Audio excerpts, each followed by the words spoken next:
It's your league to dominate in EA Sports Madden NFL 27. Powered by the all-new Persona engine, you can build your franchise the way you want. And to really live your entire football journey, get the MVP Bundle. It comes with access to College Football 27, Madden NFL 27, plus deluxe edition rewards in both games.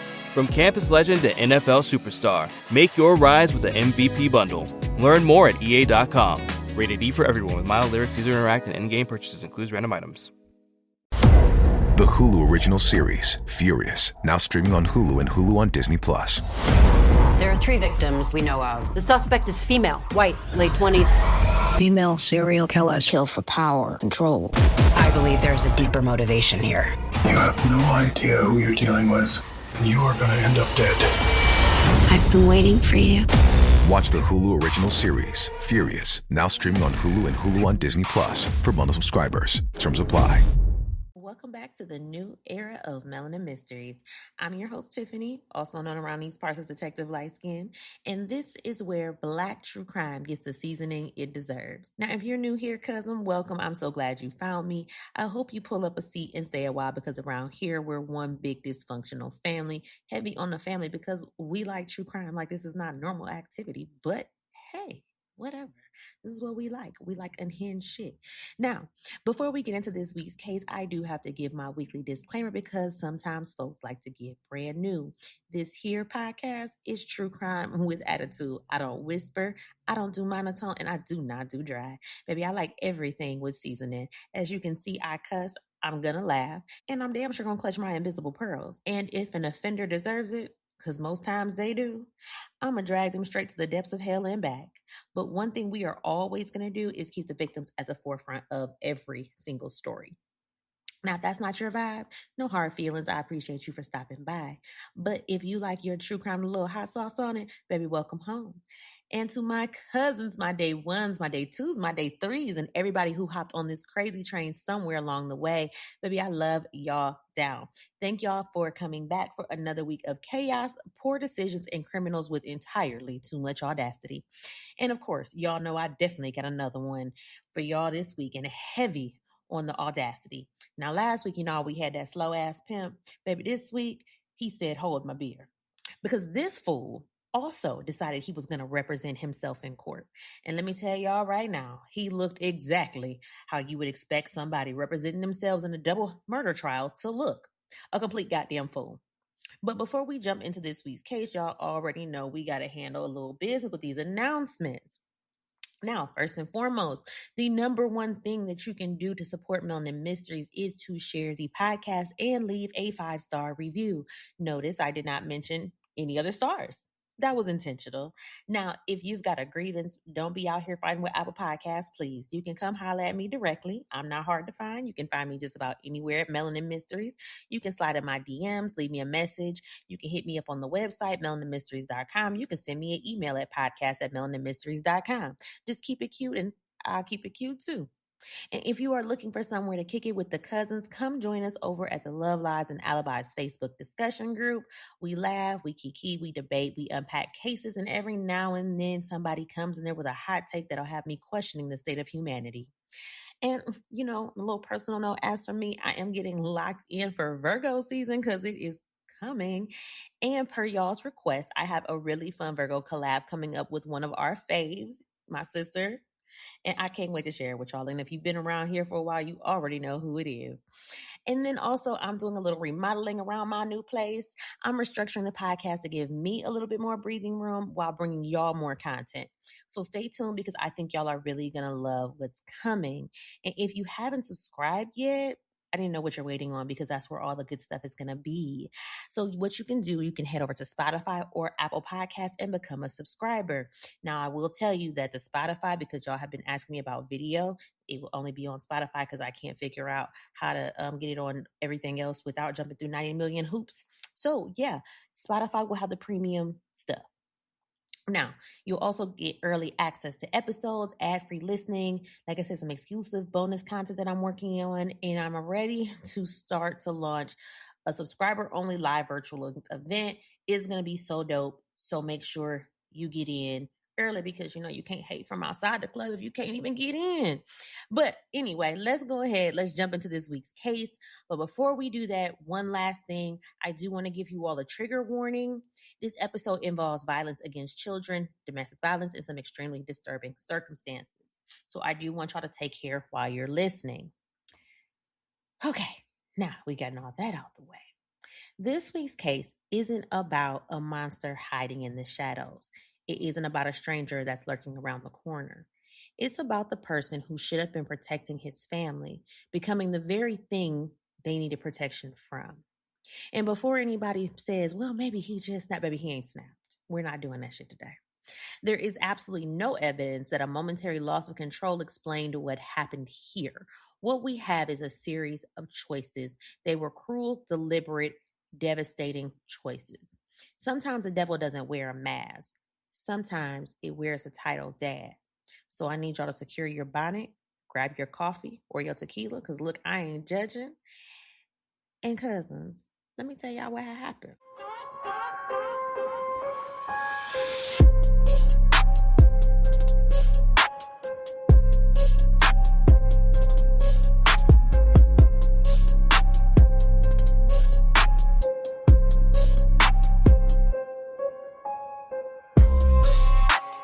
Now, normally I start these stories at the beginning, but not today. We had to do a little detour today. Because before I tell y'all what happened inside that house in Riverview, Florida, I need you to meet the arrogant, sloth-mouthed, needle-eyed bastard who would eventually stand inside a courtroom and apparently decide that audacity was a viable legal defense. So we're going to start the trial today. It's June 2021. It's almost 3 years after these murders. Ronnie O'Neal III is standing trial for killing his girlfriend, killing their daughter, attempting to kill their son, and several other charges we're going to get into. And I mean, these are serious, life-altering charges. Charges that would make the average person say, you know what? Perhaps I should acquire competent legal representation. But not Ronnie, y'all. Ronnie looked at the legal profession with all its attorneys, public defenders, law degrees, decades of courtroom experiences and knowledge of criminal procedure and said, nah, I got this. Sir, you didn't. But let me tell y'all something. This man walked into that courtroom with the confidence of Johnny Cochran and the legal strategy of a ham sandwich. Because, like I said, Ronnie wanted to represent himself. And from the footage I watched, baby, represent is a very generous word. When I tell y'all this man got up there and started hooting and hollering, projecting, every statement sounded like he was trying to address the judge, the jury, the bailiff, and somebody waiting on the bus outside. Ronnie, why the fuck are you screaming? The jury is right there. Ain't nobody hard of hearing. Sir was presenting his case at a volume normally reserved for emergency evacuations.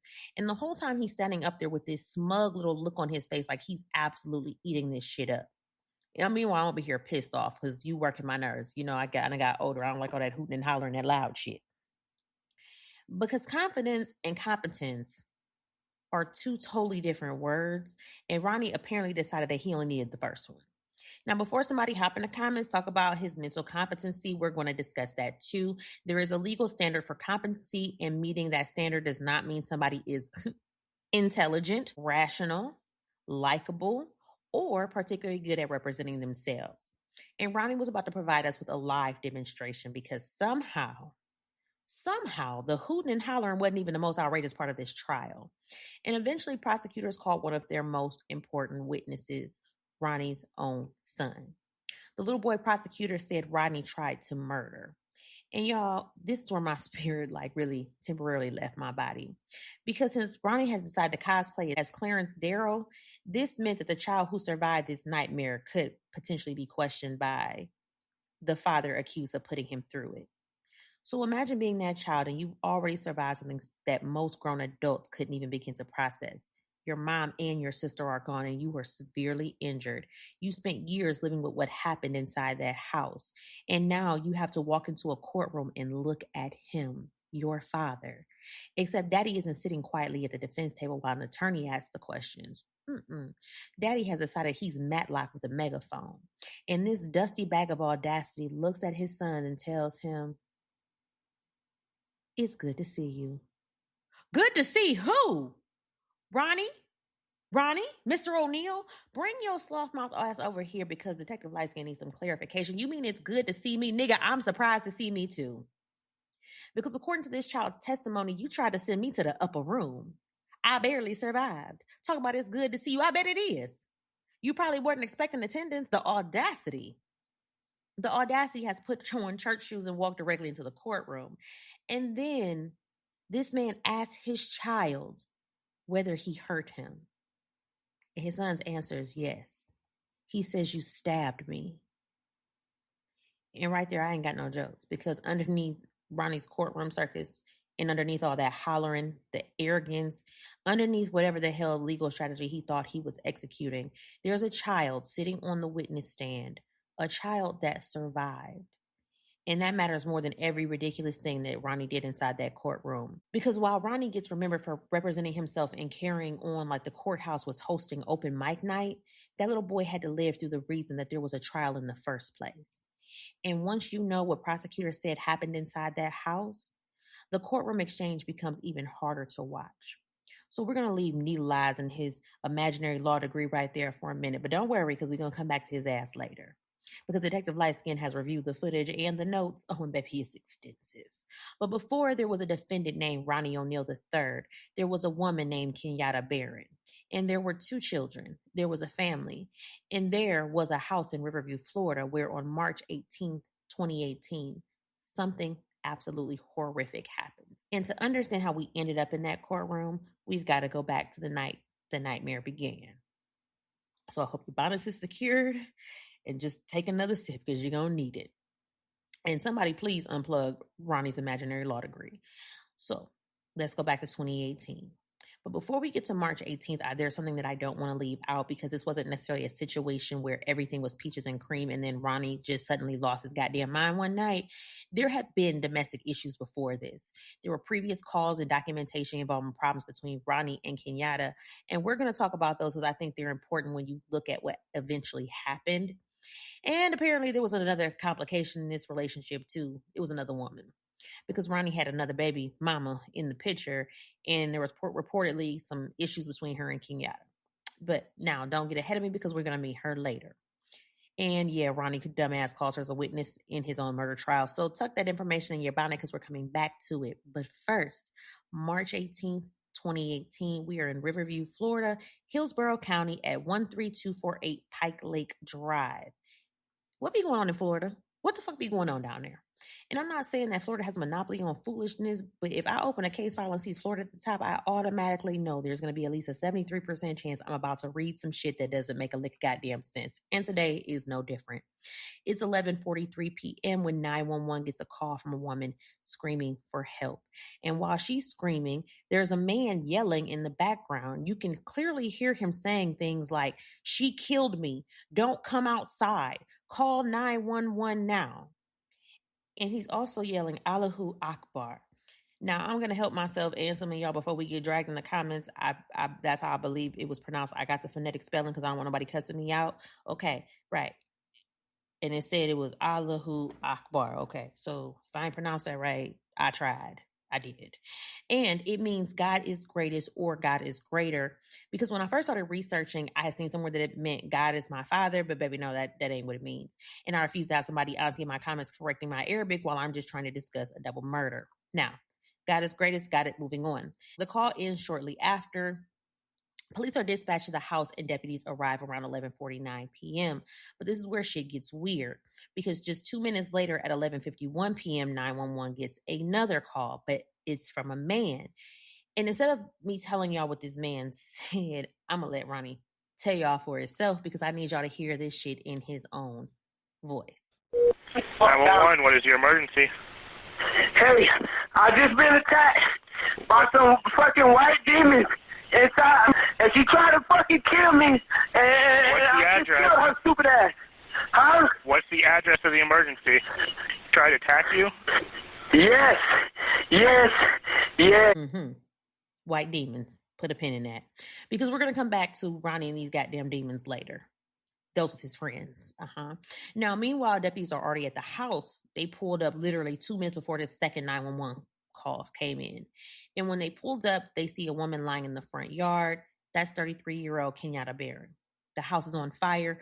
Everything is in freaking chaos. There was a Sergeant Taglerini. He sees a little boy coming out the house. This baby is stumbling. He is bleeding from his mouth. He's holding his stomach. He has been stabbed, and this little boy's body is smoking. Can you imagine being one of those officers and seeing a child come stumbling out of a burning house in that condition, and somehow, by the grace of God, he made it out? And then here comes somebody else coming out the house, a grown-ass man. He got blood on his hands, blood on his clothes, and he smells like he was bathing in gasoline. Now, I don't know about y'all, but if I had just walked out of a burning house and my child came stumbling out behind me, stabbed, bleeding, literally smoking, the only thing I'm worried about is my baby. Where is my child? Help my child. Where's everybody? What happened? Not this fucker. Ronnie comes out talking about Kenyatta is the devil. The children are the devil's kids, and the devil tried to kill him. Sir, your house is on fire. Your woman is lying in the yard. Your kid just stumbled out the house looking like he barely escaped the gates of hell, and somehow you're the victim? Yeah, y'all see what type of time we on. Okay. But the police don't have time for Ronnie's demonic TED talk because this little boy needs help now. So they get him out of there. They rush him to the hospital. The baby's condition was so serious that he had to be airlifted. And somebody asked him, like, who did this to you? He ain't had no long explanation or no story about no goddamn demons. He wasn't even confused. He said, my dad. His dad? And guess who daddy is? Yeah, the bloody gasoline-smelling man standing outside talking about devils and demons, Ronnie O'Neal III. And if you think what those deputies had already seen was bad, y'all ain't even ready because they hadn't even accounted for everybody who lived in that house. But before we go any further into what happened inside the house, I want to go back to the woman that deputies found lying in the front yard. Because like I said, I'm not introducing this woman to y'all as somebody's murder victim and then moving on. Her name was Kenyatta Barron, but the people who loved her called her Kiki. Kenyatta was born November 13th, 1984 in Hillsborough County, Florida, to Booker T. Ray and Carrie Barron. She came from a big family. She had 6 siblings: Jonathan, Alicia, Javarion, Dezada, Sasha, and Tabarino. And Kenyatta graduated from Hillsborough County High School in 2003 and went on to attend Hillsborough Community College.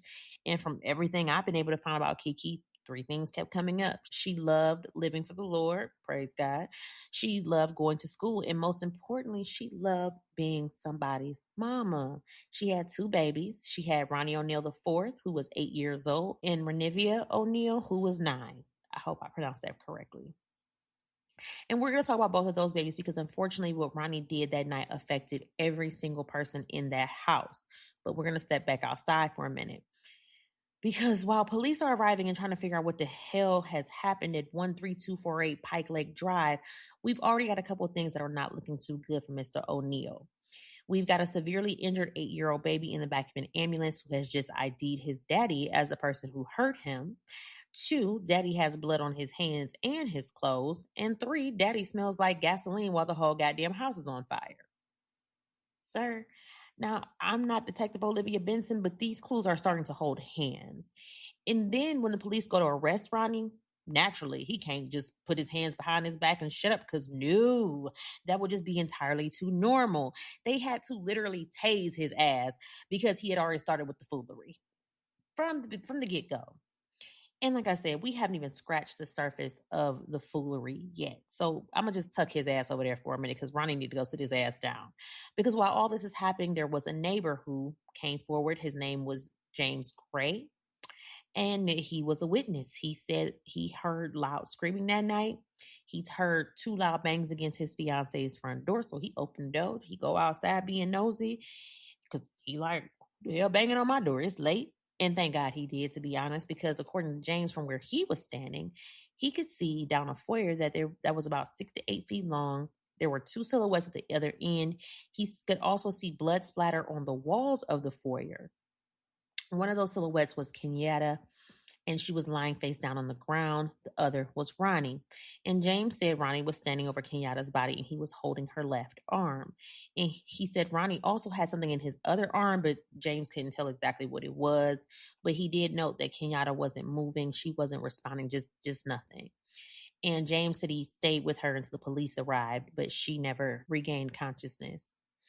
And then there's another detail about this scene that really bothers me because it says when Kenyatta was found, she was wearing a tank top, panties, and some socks. I don't know what she was probably about to do before everything started, but probably since it was almost midnight, she was probably getting ready for bed. Just home, comfortable with her kids, and then this shit happens. So Detective Dirks would later testify about Kenyatta's injuries. She had suffered a gunshot wound to her arm, along with trauma to her face and upper body. The police found pieces of a shotgun at the scene, the barrel, a wooden stick, and other miscellaneous mechanical pieces. The shotgun appeared to have either been broken apart or disassembled. So now we've got a gunshot victim outside, pieces of a shotgun, blood, a burning house, a critically injured child, and Ronnie standing there smelling like somebody dipped his ass in unleaded. And unfortunately, police hadn't seen the worst of it because there was another child in that house, Kenyatta and Ronnie's daughter, Ronnie O'Neal. And again, I'm just going to give y'all a warning because this part is extremely graphic. Lord bless this baby. If violence involving children is something you cannot listen to, please skip ahead. I'm not going to linger on it, but I do need to tell you what happened because it shows the severity of what this baby endured. And I do want to point out before we get into that, Ranivia, she was born July 29th, 2008. So she just had a heavenly birthday. She would have been 18 and she was only 9 years old at the time.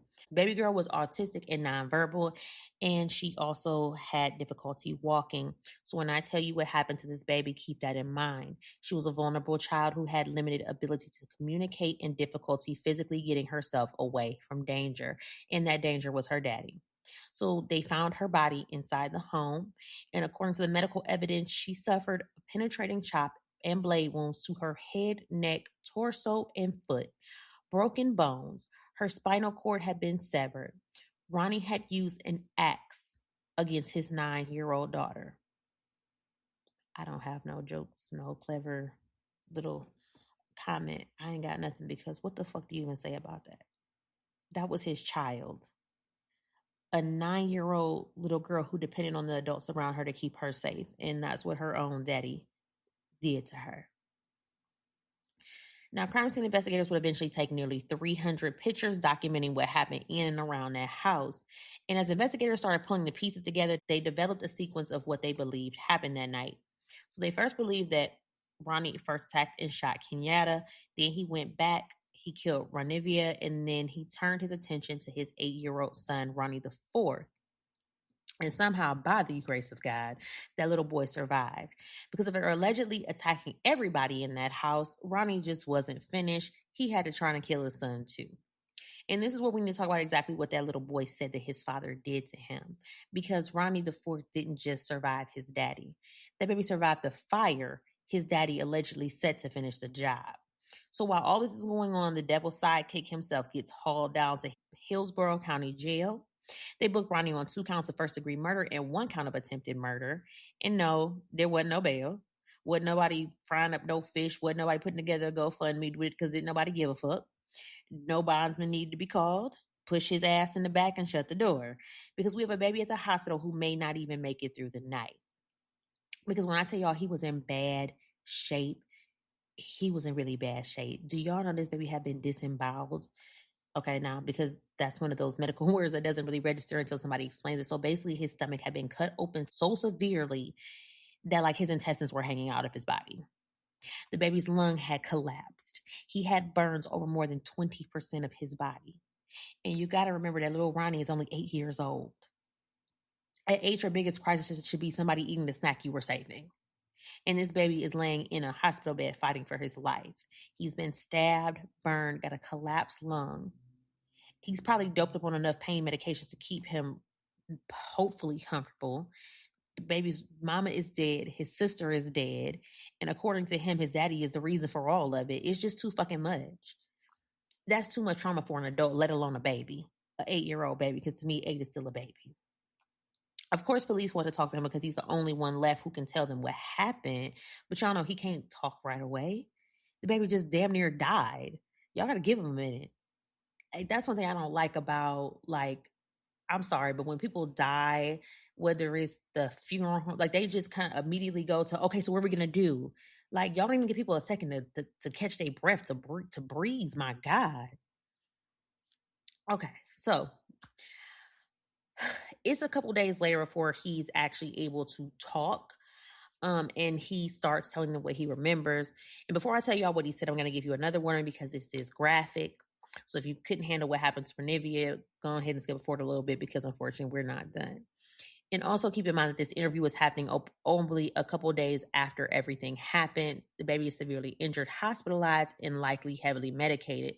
So some of what he says isn't going to come out in a perfect little timeline because shit, mine wouldn't either. But little Ronnie remembers that his parents, he said they were arguing about God. And he said his dad kept saying, Allahu Akbar. And he had been asleep, but everything, all the foolishness, it ended up waking him up. And he said at some point his mama came in the room and's hiding in his closet. I pause because that right there tells you that this shit didn't already went completely left.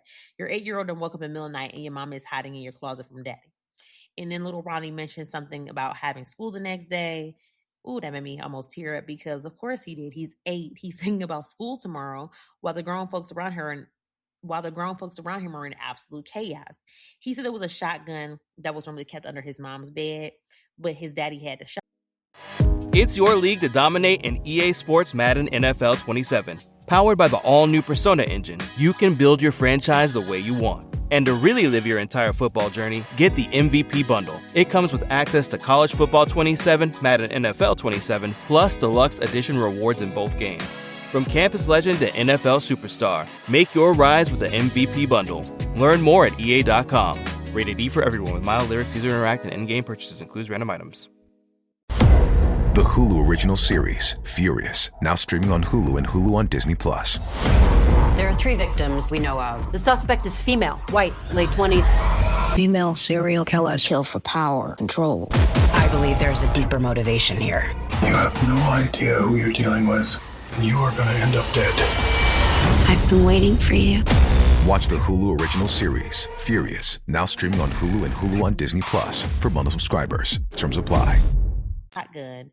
He said his mama tried to run. Ronnie shot her. Little Ronnie, shit, you know how we do. Well, somebody running, we all start running. So he was like, but I forgot to get my sister. My baby. You didn't forget anything. You were 8. And I need to say that because I don't ever want that sentence sitting out there by itself. Like, it's not that child's responsibility to rescue anybody. He was terrified. And that guilt is probably weighing on that baby. And that's so horrible because he was an 8-year-old running for his life. His sister was still in their mom's room, and he said that his daddy went into the garage and came back with an axe. And y'all already know what happened next. He attacked Renivia, his 9-year-old daughter, the autistic, nonverbal daughter who already had difficulty walking, with an axe. His own baby. And while this is happening, little Ronnie manages to make it to the kitchen, but Ronnie catches him. And apparently killing one child wasn't enough for this evil motherfucker. He grabs a kitchen knife and tells his son, don't say a word. And then he makes his son keep repeating the words, Allahu Akbar. And starts stabbing his son repeatedly. 8. That's your child, your namesake. He's literally Ronnie O'Neal IV, and you're standing over your namesake with a knife, trying to take him out of this. How evil is that? And like I said, it was literally by the grace of God that little Ronnie survived.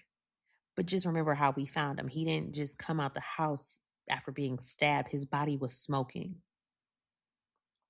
So unfortunately, Daddy's House of Horror still ain't finished. Because we've talked about Kenyatta, we've talked about the babies. I guess we're going to go ahead and talk about this fucker too. Ronnie O'Neal III. I tried to find a nice detailed little background on Ronnie, but it was bare. Now, apparently his life before he became known for committing these horrific crimes and hollering his way through a murder trial was nobody's business. What we do know is he was born July 27th, 1988 in Florida. It's been reported that he attended East Bay High School in Gibsonton, where he played football and participated in ROTC. There are also reports that Ronnie wanted to join the Marine Corps and tried more than once to qualify, but couldn't pass the entrance exam. Well, the Marines, I heard it's hard as hell. That's not like the ad. I heard that one is hard as hell, but he's slow, so I don't give a fuck. Whatever. Now, put my hand up. Detective Lightskinn would like to make a comment because the legal department has advised her to move the fuck on. But so, that's what we're going to do.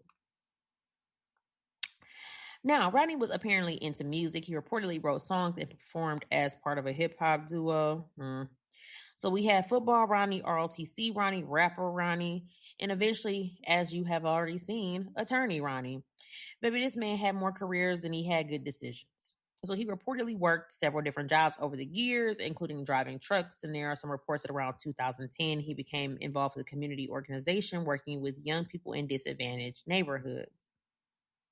I ain't even going to touch that. We're going to keep moving. Now, there's some other information floating around about his childhood. I've seen reports that he didn't know his biological father growing up, that he was raised by a stepfather, and that he allegedly experienced some serious trauma as a child. But I could not independently verify that information through the sources that I trust enough to present it to y'all as facts. So we're just going to put that in the I heard it, but I can't prove that shit folder. Could it be true? Absolutely. Am I putting it in this man's official Melanin Mysteries biography based on internet hearsay? Absolutely the fuck not.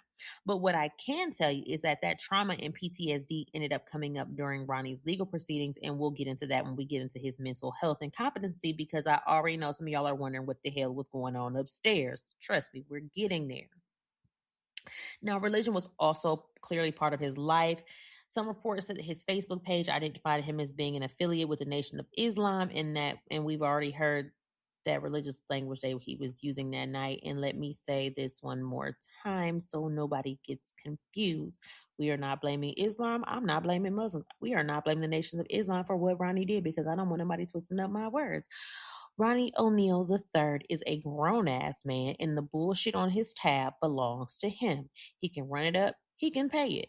Now, as far as Ronnie and Kenyatta go, I've seen their relationship described a couple of different ways. Some sources called them boyfriend and girlfriend. Some described them as exes or being on and off again.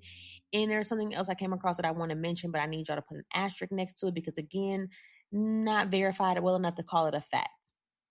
There are accounts claiming that Kenyatta had allowed Ronnie to stay in her home because he was going through a difficult period. Again, heard it, not confirmed it. And I would much rather tell y'all I don't know than sit behind this mic and make some shit sound official, because 3 websites copied it from each other. And what we know for sure is that by March 18th, Ronnie was at Kenyatta's house with her and their kids. And now that we know the little bit we're going to know about the Slothmouth Sr., let's get back to what happened after his son survived him. Now, y'all, while this man's 8-year-old son is literally lying in that hospital trying to recover from something that has altered his entire life, this family is having to bury 2 people. So on April 7, 2018, Kenyatta and Renivia were laid to rest at the New Salem Primitive Baptist Church. A mama and her 9-year-old daughter were buried together. And while everybody else is grieving, little Ronnie is trying to recover, and this family is trying to figure out how the hell they're supposed to move on. Now, Ronnie's ass is in jail, getting started on bullshit and shenanigans. Because by April 10th, 3 days after Kenyatta and Renivia were laid to rest, the dirt ain't even settled. Ronnie ain't even broke in his state-issued bunk yet, and this motherfucker is already writing letters to the judge. And apparently, Ronnie has developed a sudden concern for his son's well-being. So let's pause, because your whose well-being? You mean that same little boy who's currently recovering from being stabbed and burned? That same baby whose lung collapsed? You can't be talking about that same child who told police my dad when they asked who hurt him. That baby? That boy? Ronnie writes, quote, "The state is using my own child as a material witness. Dumbass, he is a material witness. What the hell do you think he was? He was inside the house. He saw what happened to his mama and his sister. He survived what happened to him. Baby, he ain't material. He damn near the whole fucking quilt. Who else was investigators supposed to question? The Ring doorbell?" See, this is what happens when somebody watches 4 episodes of How to Get Away with Murder and suddenly thinks they Annalise Keaton in this bitch. But no, Ronnie's not finished. He continues, quote, "Therefore, I am protecting my child from any interrogations from law enforcement." Protecting. Ronnie, if you don't get your sloth mouth ass somewhere and have several seats, because who the fuck does this baby need the protection from? Because, like I said, Detective Lightskinn has reviewed the available evidence, and you know whose name keeps popping up? Nigga, yours. The only person Little Ronnie needs protection from that night, according to his own statement to police, was his daddy. So if you don't sit your raggedy toilet face looking ass in the county jail and suddenly start cosplaying as father, the cape don't fit you, sir. Take it the fuck off. Then Ronnie decides he wants the case moved outside of Hillsborough County because of the media coverage and is concerned about his rights to a fair trial. Fuck you in that trial. I'm sorry, that slipped out. And he's doing this against the advice of his public defender, Jennifer Spradley. Now, let me be fair for approximately 7 seconds. Asking for a change of venue because of extensive media coverage is a legitimate legal issue. If everybody in the potential jury pool has already seen your face plastered across the news and formed an opinion, your attorney can absolutely raise concerns about whether you can get an impartial jury. Okay, see, 7 seconds, fairness complete. That's all I got for him. Because Ronnie couldn't just make that argument like a normal defendant and let his attorney handle it. No. This man writes, quote, "This is an attack on my good name and known character." I'm sorry, you're good what?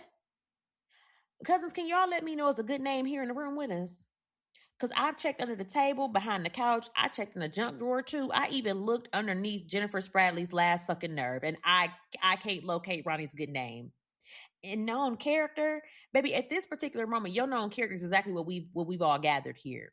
You've been charged with murdering Kenyatta. You've been charged with murdering your 9-year-old daughter, and you've been charged with attempted murder of your 8-year-old son. Maybe my good name is not the hill we want to climb today, Ronnie. I know. I know. Ronnie stresses the absolute shit out of Jennifer Spradley. Because here she is, an actual attorney with, an actual law degree, specifically telling the court that she believes that moving the hearing is premature and that Ronnie should not waive his right to a speedy trial. Meanwhile, over here, Ronnie like, "Thank you, counselor, but I decided to freestyle." Sir, why you even got this white lady wasting her time? Why you trusting? Let Jennifer do her job. Because she actually went to school for this. You ain't been locked up a full month and suddenly you got a JD from Hillsborough County Jailhouse University. Sit down. But while Ronnie is busy writing judges and trying to protect his, quote, good name, investigators are still knee-deep in this dang on case. So Detective Moise Garcia requested DNA evidence from Ronnie because they was talking about they thought he may have sexually assaulted his daughter. And I'm going to slow down right there because we're talking about a 9-year-old child, and that is a very serious allegation. They wanted to run Ronnie's DNA as part of that inquiry, but the judge denied the request, and that's where I'm going to leave it at. He might be a killer, but I can't say he a pedophile for sure, so I'm not even going to say it. The request was made, the judge threw it out, and we do not have any evidence establishing that a sexual assault occurred, period. But just look at where we are now. We made it to a full month past the murders. Kenyatta and Renivia have just been buried. Little Ronnie is trying to recover from catastrophic injuries. And Big Ronnie is already writing a drudge, arguing against his attorney's advice, trying to stop law enforcement from questioning the surviving eyewitness and talking about an attack on his good name and known character. The fuck? Jennifer Spradley, wherever you are, I pray that somebody bought you a drink, girl. I would have even bought you a drink because this trout-faced bastard, he's just getting started. And y'all, Ronnie's very first hearing should have been everybody's warning that this man was about to wear the nerves off every person assigned to this case. Because in his very first hearing, this fool gets up there and says, quote, "This has been the most inflammatory, prejudicial, pretrial publicity and the most malicious administration I've ever seen." Now, if he was talking about the federal administration back in 2018, I'm going to go ahead and give him that. Broken clock, twice a day, all that good shit. Unfortunately, that's not what this man was talking about. No. He was talking about himself. He believed the media coverage surrounding the case was prejudicing people against him, and he was already demanding a speedy trial and trying to get his case moved outside of Hillsborough County. And I just know that poor white lady, Jennifer Spradley, she was just probably sitting here next to him thinking, Jesus, take the wheel, the transmission, and this goddamn client. Because y'all haven't actually heard Ronnie yet. I've been saying this man was hooting and hollering, but I don't think y'all understand what I mean. I mean hooting and hollering. I mean, sir, why are you projecting to the cheap seats? Everybody can hear you. The judge is 6 feet away. Nobody asked you to address the entire state of Florida. And I don't want y'all thinking Detective Lightskinn is exaggerating for dramatic effect. I promise y'all I'm not. But I'm gonna give y'all a chance. Like I'm going to, y'all gotta hear it for yourself. Okay. And the bad thing about it is his freaking attorney had to sit right beside his ass. Baby, public defenders do not get paid enough for this shit. I would have needed hazard pay, PTO, a weighted blanket, and somebody waiting outside that courthouse with a margarita in hand with a double shot. But here's something important, because I know some of y'all are probably thinking, was something wrong with Ronnie? And actually, this case is a little bit more complicated than saying, yeah, they checked him and said he was fine, because that's not what happened. Now, by October 2018, the court had 3 doctors evaluate Ronnie to determine whether he was competent to stand trial. Baby, 3. And all 3 of them came back with the same conclusion. Ronnie O'Neal III was incompetent to stand trial. Now, do not confuse that with them saying that he was legally insane when he committed these crimes. 2 totally different things. Competency is basically asking, does Ronnie understand what the hell is happening right now?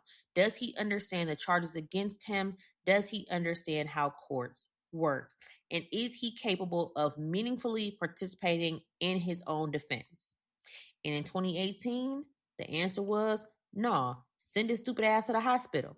So Judge Samantha Ward, she committed Ronnie to a state hospital for treatment. And that's where he stayed for months while the criminal case basically had to sit its ass down and wait. So fast forward to June 2019, they evaluate Ronnie again. And this time, voila, he's competent. Whatever treatment Ronnie received at the state hospital had gotten him to a point where doctors believe he now understood the proceedings and could participate in his defense. Again, notice what I did not say. I did not say they declared him normal. I didn't say they said he had his marbles alphabetized and sitting neatly in the bag. I did not say they certified him as making good fucking decisions. I said he was legally competent to stand trial. That's it. That's all. And apparently, Ronnie came back from the state hospital, rested, restored, hydrated, and ready to get back on his good old bullshit and on everybody's fucking nerves. Because here comes Ronnie with another idea. Stand your ground. Oh, we're standing now. Because according to Ronnie, he was the victim. Eventually, this man puts together a 31-page handwritten motion asking for a new attorney. 31 pages. Now, voluntarily writing 31 pages, I do it every week. And that's why I struggle with my scripts go bad. Yeah, because they be long. And yeah, it's a struggle. It is. Because some of them are longer than that. But if I didn't have to, child, I wouldn't. One day I'm going to get to bullet points, but I don't know, one day, child. But 31 pages, it's now, in Ronnie's version of events, Kenyatta had gone insane. She killed Renivia. She tried to kill little Ronnie, and she tried to kill him. And Ronnie, The Hulu original series, Furious, now streaming on Hulu and Hulu on Disney+. There are 3 victims we know of. The suspect is female, white, late 20s. Female serial killers. Kill for power, control. I believe there's a deeper motivation here. You have no idea who you're dealing with, and you are gonna end up dead. I've been waiting for you. Watch the Hulu original series, Furious, now streaming on Hulu and Hulu on Disney+ for bundle subscribers. Terms apply. This episode is supported by FX's The Shards, a seductive drama from executive producer Ryan Murphy. Set in 1980s Los Angeles, the series follows a group of glamorous, deeply entangled high school seniors drawn into a life of wealth, beauty, parties, and excess. At its center is Brett, whose reality begins to unravel when the arrival of a new student coincides with a series of mysterious murders. FX's The Shards, now streaming on Hulu. Apparently, Ronnie was just an innocent little lamb trying to protect himself and his children. Sir, if you get the fuck out of my entire face, please move around. Because there's a slight problem with this rendition of Ronnie O'Neal, hero dad, your son, he lived. That's the part Ronnie's little remix kept tripping over. Because there's an actual surviving witness who was, inside the house, and his version of events is looking at Ronnie's version like, nigga, who told you that? And once again, Ronnie is bumping heads with his lawyers. He's asking Judge Michelle Cisco, like, what happens if my attorney don't want to pursue the immunity motion? And the judge was like, that's something you need to talk to your attorney about. Like the person with the fucking law degree. But Ronnie decides Ronnie knows best. Ronnie wants a speedy trial. He wants to change the venue. He wants the investigators away from his son. He wants stand your ground. What he don't like is he don't like what them attorneys is doing. He is filing his own handwritten motions. Yeah, the attorneys can send emails and stuff and have other people do that. But hey, Baby Ronnie had been locked up studying his jailhouse jurisprudence 101 and apparently graduated something cool loudly. Okay, I said loudly. And he wasn't finished filing shit either. Before trial, Ronnie also tried to exclude certain pictures, introduce medical evidence related to PTSD and trauma. He tried to get potential jurors questioned individually and pursue that stand your ground theory. And that PTSD and trauma evidence is important because, yes, like I said, there were mental health issues discussed in this case. But again, having PTSD does not automatically make somebody legally insane. Being incompetent to stand trial in 2018 doesn't mean somebody can never become competent. And being restored to competency in 2019 doesn't mean that Dr. stamped your forehead and was like certified sane and reasonable human being. It just means that Ronnie met the legal standard necessary for the case to move forward. That's all. And move forward it did. Because apparently disagreeing with multiple attorneys just was not enough for Ronnie. Eventually, this iguana toad bastard looked at all these people who had actually attended law school and decided, you know what? Fuck it. I'll represent myself.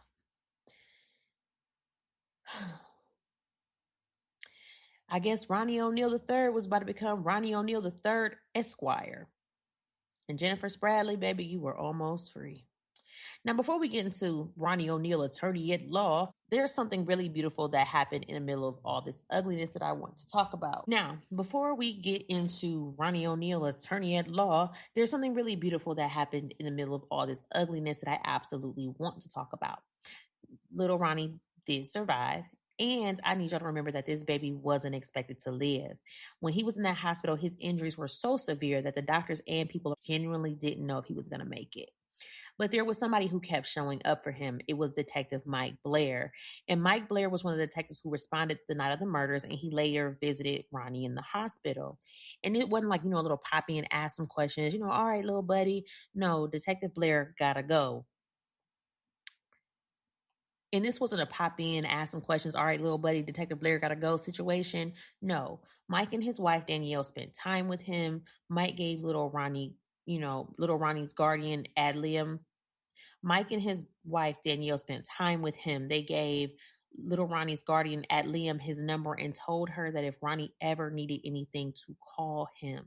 And 5 months later, she called because little Ronnie had already been through 2 unsuccessful placements and needed a foster home with people who could handle all his medical appointments and care that he still needed. And Mike was basically like, bring him here. He hadn't even talked to his wife yet. Nah, y'all don't try that at home, but because you can't normally call your wife like, hey, baby, I'm bringing home an 8-year-old in about 20 minutes. But apparently Danielle had a heart for fostering and adoption too, because little Ronnie came into that house and he never had to leave again.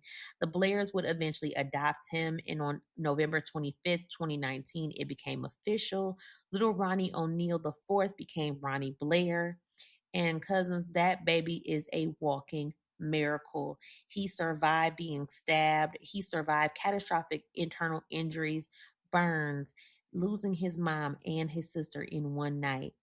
And then after all of that, he finally landed somewhere where he didn't have to wonder whether he was safe. And I found out something about the Blair film that absolutely got me. When Ronnie was having a hard time, they developed this little mantra to get him through counseling. I'm safe, I'm loved, and I'm part of this family. That's what had me in tears. Because after everything that happened in that house, that's exactly what that baby deserved to know. And Detective Blair, Danielle, the whole Blair family, y'all ain't got no smoke for me over here. Y'all get all of the flowers. Now, unfortunately, we have to leave this little wholesome moment because while little Ronnie was getting a new family, his biological daddy was preparing to become the loudest attorney that nobody asked for. By the time Ronnie O'Neal III's trial began on June 14th, 2021, he had been sitting in jail for more than 3 years. You know, the court system moved slow. And then on top of that, you know, the pandemic came through and jacked everything up. So that was that. And as we previously discussed, Ronnie had decided he was going to represent himself. So the state gets up, gives its opening, and then it's Ronnie's turn. And Ronnie, he had prepared remarks. I'll let him tell them to you. Oh, I'm sorry, say that again. Did you guys go to a Bucks game together? Yes. Did you guys talk about anything that happened that night? No. No? At any time, did he talk to you about those things and tell you what to say here today? No. What about your new dad, Richard? No.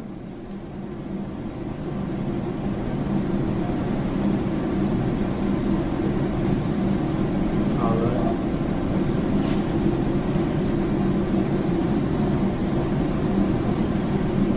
Did you see me beat your mom? No. Did you see me shoot your mom? No.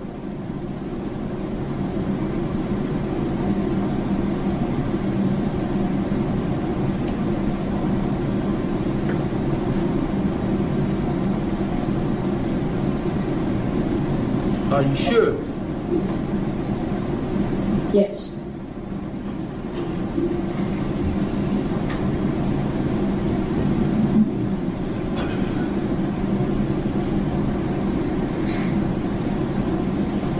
You remember doing an interview with a woman named Jennifer Miller?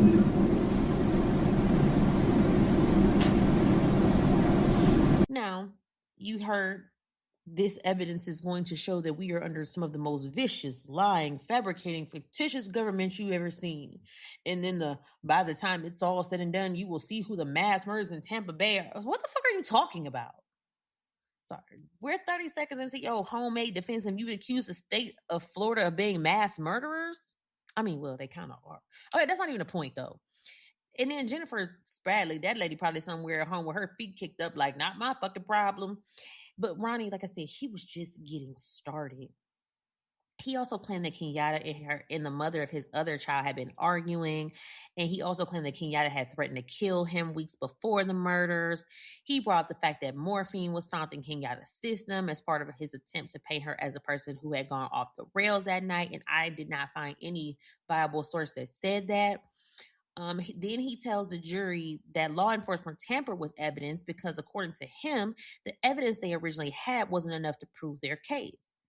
He said, quote, "This evidence is going to show I love my kids," and that this entire case had been tampered with and fabricated. Sir, first of all, I'm going to need you to define love for me because your surviving child is about to testify for the prosecution. But don't worry, because Ronnie has an explanation for that, too. According to Ronnie, little Ronnie was lying. His son had supposedly made false statements to the police because the police had coached him. He said his son didn't actually see him shoot Kenyatta, and according to Ronnie, he didn't see much at all. Oh, it's not a baby's a liar. 3 years ago, you were writing a judge talking about, I'm protecting my child. Now that same child would have come into court and tell all these people what you did, and suddenly he's Pinocchio with skin grafts. Okay, interesting. But Ronnie's version gets more ridiculous because, according to Ronnie, he claims he acts in self-defense and he was protecting himself and the kids from Kenyatta. So do you see why I need that competency section? Because I just know somebody, listen, just threw their phone across the room. Ronnie wants his jury to believe that Kenyatta was the aggressor, that she was the danger, and that she was the one they needed protection from. And Ronnie O'Neal III just apparently was just Captain Save-A-Family, bravely defending everybody. Except Kenyatta is dead, Renevia is dead, and little Ronnie barely survived. And somehow the only motherfucker who walked out of Daddy's house of horrors without a catastrophic injury is standing in front of the jury talking about I was protecting everybody. From who, Ronnie? because your protection plan has about 100% customer dissatisfaction rate. Everybody you claim you were protecting either died or damn near died. And this is why Ronnie representing himself is so fascinating to watch, because this man isn't standing there timidly suggesting reasonable doubt. Hell no. Ronnie has built an entirely different movie in his head, cast himself as a hero, Kenyatta as the villain, police is corrupt, his surviving child is coached, the evidence is fabricated, and apparently the state of Florida are the actual mass murderers. And he's delivering all this at a volume normally reserved for calling hogs across several acres of farmland. The confidence was unshakable. The evidence supporting the grand conspiracy? Well, let's see what you got, Perry Mason Timu edition, because the state was about to start calling witnesses, and one of the witnesses was his son. And by this point, we've heard Ronnie's version. The police lying, the evidence is fake. Kenyatta was the aggressor, and according to Ronnie, his own surviving son had been coached by law enforcement. But there's one little problem with that theory. Like I said, the baby's still alive. And he was 11 years old by now. He's Ronnie Blair now. He's got a new family. And he's got some distance between himself and the night that nearly killed him. But now he has to sit in front of a courtroom and tell a jury what happened. And because Big Ronnie decided he was the Johnny Cochran of Cell Block C, he gets there to question his own son. And I'm not even going to talk over this part because y'all got to hear this. I recall that event happening. Now, earlier in the episode, we talked about that. We kind of laughed like, oh, it's good to see you. I'm not laughing, though, because now y'all see what that child survived. Y'all know about his mama, his sister, the knife, the gasoline, know about the fire, and know that the doctors didn't even expect this baby to live. And this child sat across from the man. He said did all of that answered his own questions. He stared his devil in the face. Objection relevant. I'm going to sustain the objection. So, Mr. O'Neal, your questions have to pertain to issues that were raised on direct examination, all right, as part of your cross-examination. So I have sustained the objection, so do not answer that question. Ronnie's little self-defense theory involving somebody I told you we were going to have to go back to. The other baby mama, remember her? Well, apparently, Ronnie had a newborn baby with another woman at the time, and according to Ronnie, Kenyatta had a problem with that relationship. Now, the baby mama, Ronnie brought up in his opening statement, here she came, because Ronnie O'Neal III, Esquire, actually calls the mother of his other child as a weakness for defense. And girl, you slow. You had a baby. You guys go to basketball and football games and things like that. Like this towards the end. Together. And because Ronnie is representing himself, he gets to question her. Lord, prepare me. All right. Now, under Ronnie's questioning, she confirmed that she and Kenyatta had been fighting for weeks before the murder.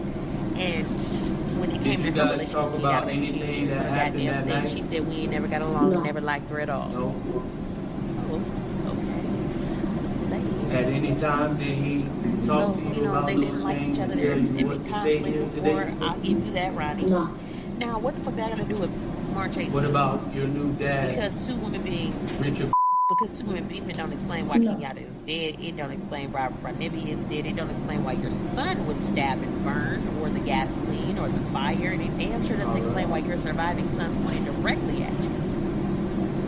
So I'm just sitting here with my notebook like, okay, and then what? Did you see me? Because the purpose of calling this movie was to establish that Kenyatta could be angry and had conflict with somebody. Okay, congratulations, counselor. Did you see me that you baby mamas didn't fuck with each other. Groundbreaking. No. Call CNN. But you still gotta explain the rest of this shit.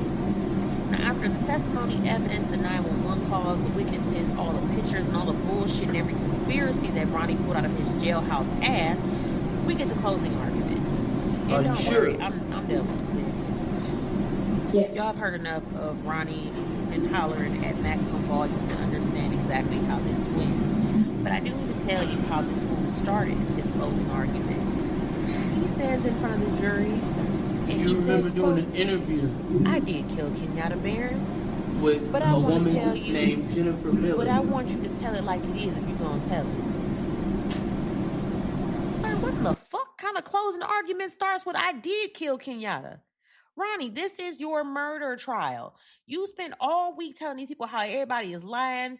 Evidence is fabricated. The police are corrupt. Your son was coached. Kenyatta was the aggressor. And now you open your closing with, yeah, I killed her. But, baby, there ain't no but large enough to carry the rest of that sentence. And you know Jennifer Spradley, that lady was probably off somewhere living her best life, talking about, and that's why I went home. Ronnie kept insisting that little Ronnie's statements were inconsistent and again suggested that Detective Mike Blair, the man who adopted him, his new father, had coached him. Meanwhile, the prosecution brought the jury right back to where this whole nightmare started.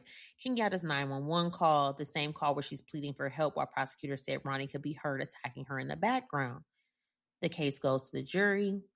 And after 3 years of Ronnie yelling about conspiracies, filing motions, arguing with attorneys, getting restored to competency, representing himself, and generally just tap dancing on everybody's last goddamn nerve, how long do you think the jury needed? Maybe just on 4 hours. That's it. And I really think they was probably back there. They just ordered some lunch. Wanted to get a free lunch on a government's dime. They wasn't rushing to get back to work, But they came back on June 21st, 2021. And Ronnie O'Neal III was found guilty on 2 counts of first-degree murder, guilty of attempted first-degree murder, guilty of first-degree arson, guilty of 2 counts of aggravated child abuse, and guilty of resisting an officer without violence. And they said he just sat quietly while the verdict was read. It's the first time he didn't shut up the whole goddamn 3 years. Now you find your inside voice.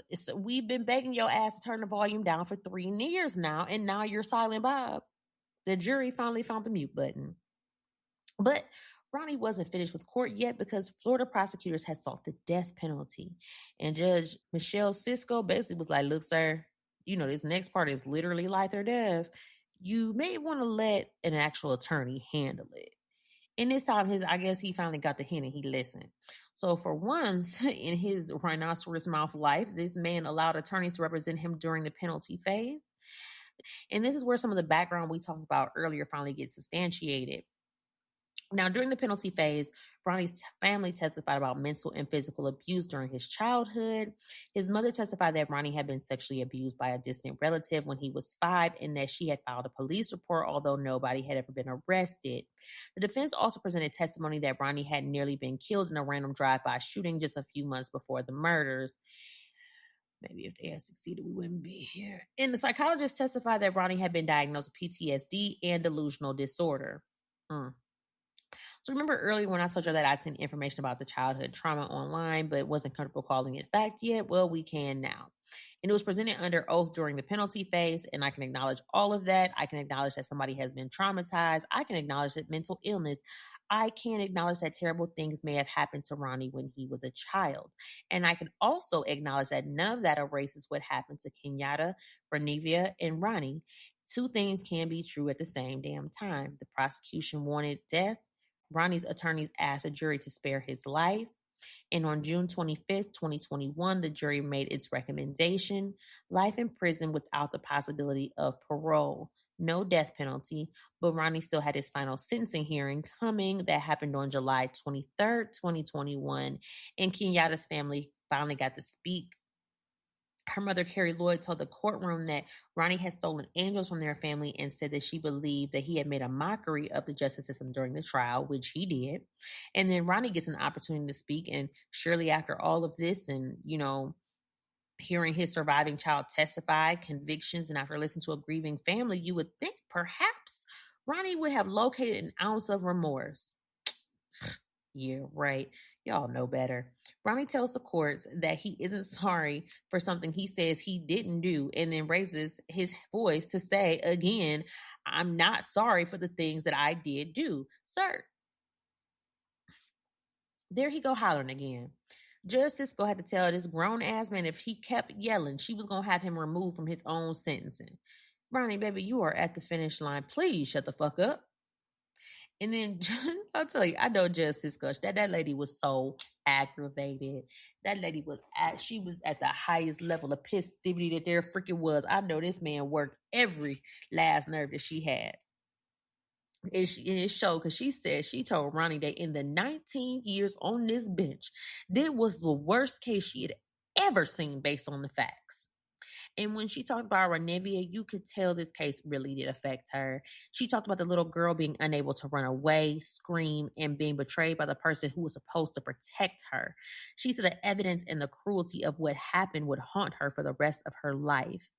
And then Judge Sisko sentenced Ronnie O'Neal III to life with parole. Life without parole for Kenyatta. Life without parole for Renivia. Life without parole for trying to murder Ronnie Blair. And all 3 life sentences consecutive. So if you die, you come back and serve us that lifetime. When you die again, you come back and give us another lifetime. Then she tacked on another 30 years for arson, another 30 years for one aggravated child abuse conviction, 30 years for the other. So sir, that's another 90 years. And baby Judge Sisko said, and when you're finished being in prison forever, give me another 90. Now, Ronnie did try an appeal. In August 2023, Florida's 2nd District Court of Appeals went through his arguments and affirmed his convictions and sentences, finding his claims lacked merit. And ain't nobody want to hear him hooting and hollering again. We have been traumatized enough. Absolutely not. He then asked the Florida Supreme Court to review the case, and on April 24th, 2024, the Florida Supreme Court declined to take it. I told don't nobody want to hear that man hooting and hollering again. So the case is now closed, and as things stand, that convictions remain intact. Current publicly indexed corrections information places Ronnie O'Neal III, inmate I-31195, at Liberty Correctional Facility in Bristol, Florida, serving those life sentences. And that's where we can leave Ronnie, because I've given that needle-eyed bastard enough airtime. I don't want the last person we talk about in this episode to be him. I want to go back to Kenyatta, to Renivia, and especially to that little 8-year-old boy who everybody thought was going to die but didn't. Ronnie Blair survived. He found a family and he got to experience safety again. And when he was only 11 years old, he walked into that courtroom, looked directly at the man who tried to take his life, and told the truth about what happened to him. Ronnie O'Neal III wanted everybody to believe this was a story about conspiracies, corrupt police, demons, and a government out to destroy his good name. It wasn't. This was Kenyatta's story, this was Renivia's story, and this was Ronnie Blair's story. A mommy who deserved to live, and a little girl who deserved to grow up, and a little boy who somehow walked out of daddy's house of horrors and kept walking. So y'all, that's where I'm going to leave this one, and that's all I got for y'all, because this one was a heavy one. So if you've made it all the way through Daddy's House of Horrors with me, thank you so much for coming to Kiki with your girl for another week. And listen, I know y'all got something to say about this one, because come find me. You can connect with me on Melanin Mysteries on TikTok, Instagram, and Facebook. And make sure you come over to our Facebook discussion group, Love, Lies, and Alibis, because I definitely want to know what y'all thought about this week's case. If there was anything that surprised you, why was that man doing all that hooting and hollering?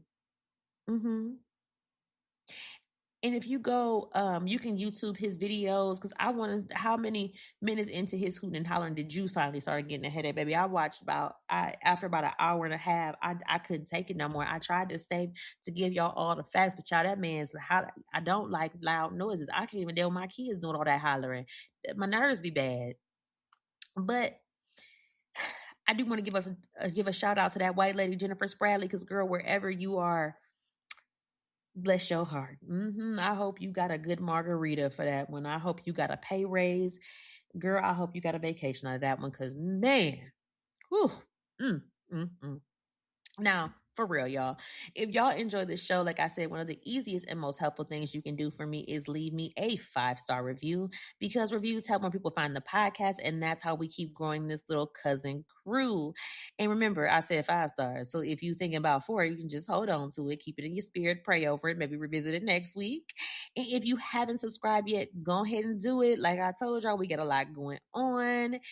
And as always, like I said, thank yous, my day 2s, my day 1s, my day 3s, and wherever the hell you found me at, cousins. I appreciate y'all. I love y'all. Take care of yourselves. Take care of each other. And please don't make no decisions that will have Detective Lightskin pulling up your court records, because I will find them. And apparently, if you live in Florida, I'm already watching. So I will see y'all next week, cousins, because remember always that hearts break, but alibis don't.